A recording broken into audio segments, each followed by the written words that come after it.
मातीला एक नाही तर दोन दोन छत्रपती बहाल केले त्या राजमाता जिजाऊ.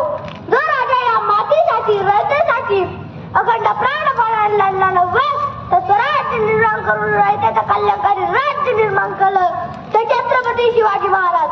ज्यांचा इतिहास ऐकताना वाचताना अंगावर काटा आणि डोळ्यातून पाणी येते ते धर्मवीर छत्रपती संभाजी महाराज. आणि श्री व शंभूच्या शब्दाला मान देऊन लढणाऱ्या प्रत्येक मावळ्याला नम्र अभिवादन आणि मानाचा मुजरा. खरं तर एक ज्वलंत व्यक्तिमत्व शिवरायांचा छावा थोरले महाराज सैदैव जिजाऊ साहेबांच्या काळजात तुकडा राणी शंकराच्या कपाळी चमकणारा महातेजस्वी भास्कर. ज्याला आंदोलन घेताना मृत्यू सुद्धा असेल प्रत्यक्ष धर्माचे हे डोळे माळवलेले असतील असं आपल्या देहात आलेले मराठा साम्राज्याला जीवाला जाळ देणारे व बलंदर साम्राज्याच्या मनावर राज्य करणारे एकमेव राजा म्हणजे शंभूराजे यांना विनम्र अभिवादन आणि मानाचा मुजरा. मी शिवदादा साहेब सोनवणे यांची जिल्हा परिषद प्राथमिक शाळा चिकलठाण इयत्ता दुसरी इथे उपस्थित सर्व शिव शंभू भक्तांना माझा जय शिवराय. नतमस्तक महाराष्ट्र माझ्या शंभूच्या चरणी. नतमस्तक महाराष्ट्र माझ्या शंभूच्या चरणी. राजा मुजरा मुजरा मुजरा राजा मुजरा मुजरा मुजरा त्या झुंजार पोलादी देहाला तुमच्या स्वराज्याच्या अपार भक्तीला तुमच्या जखमातून वाहणाऱ्या रक्ताला रांगड्या तुमच्या त्या सहनशक्तीला पुण्यवान समुद्र तुम्हाला जकडलेला त्या साखर दंडाला त्या साखर दंडाला. राजा उडी भवानी आईचा पुरंदरी गडू प्रचंड दुर्ग जन्मला दर्या नभामधून सप्त सागरामधून वाशी शंभू शंभू येऊ लागला. खरतर 14/1657 रोजी पुरंदराच्या शिवरत्नाचा जन्म झाला आणि आपल्या ज्येष्ठ पुत्राचे आठवण म्हणून माताची जवळ त्यांचे नामकरण केले संभाजी.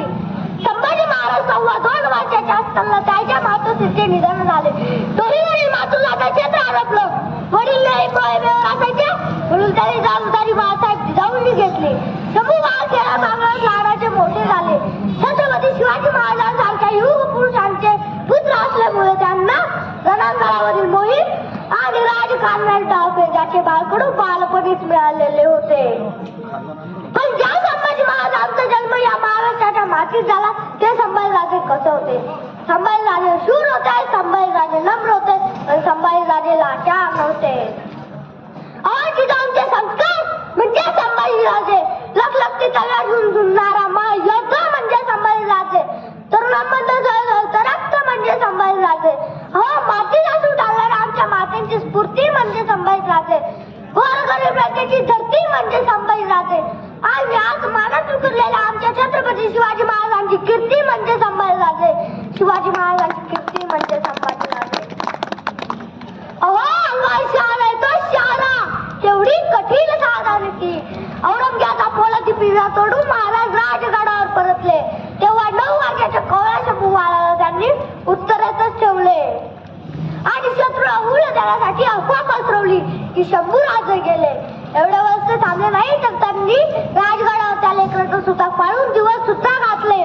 काय वाटलं असेल एका बापाच्या काळजाला जेव्हा जिवंत असलेल्या आपल्या गोजीरवानं बाळाच्या पिंडाला काळं शिवत असताना महाराज बघत असे तर महाराजांना आधीच कळले होते की आपल्या या रुद्रप्रतापी शंभू बाळाच्या नशिबात बलिदान नंतर हे कुठलेच विधी नाही.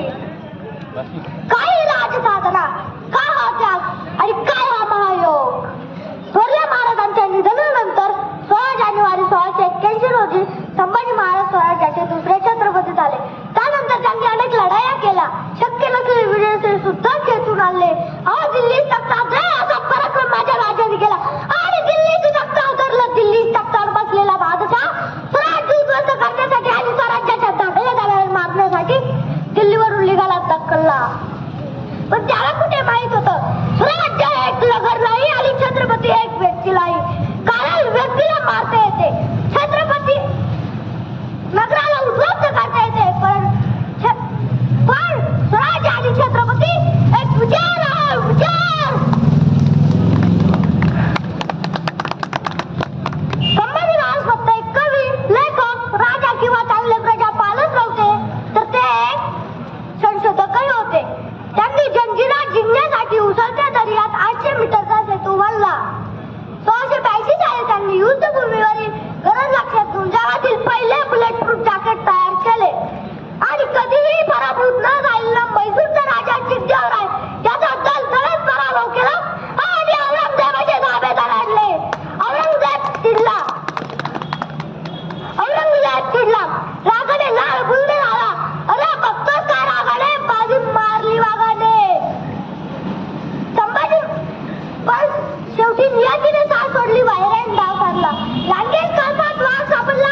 आवाज दरारा होता या नजरेचा, दरारा होता या नजरेचा. उगाच म्हणत नाही, एकट्या वाघाला पकडायला लाख कुत्री आली होती. औरंगजेब आग होता तर शिवरायांचा छावा वाघ होता. परंतु दुर्दैव तोच वाघ मुकरम खाण्यात पकडून औरंगजेब पुढे उभा केला. औरंगजेबाने स्वराज्याच्या बदले जीवन दान देऊ केले, पण छावा तुकला नाही, वाकला नाही, विकला नाही.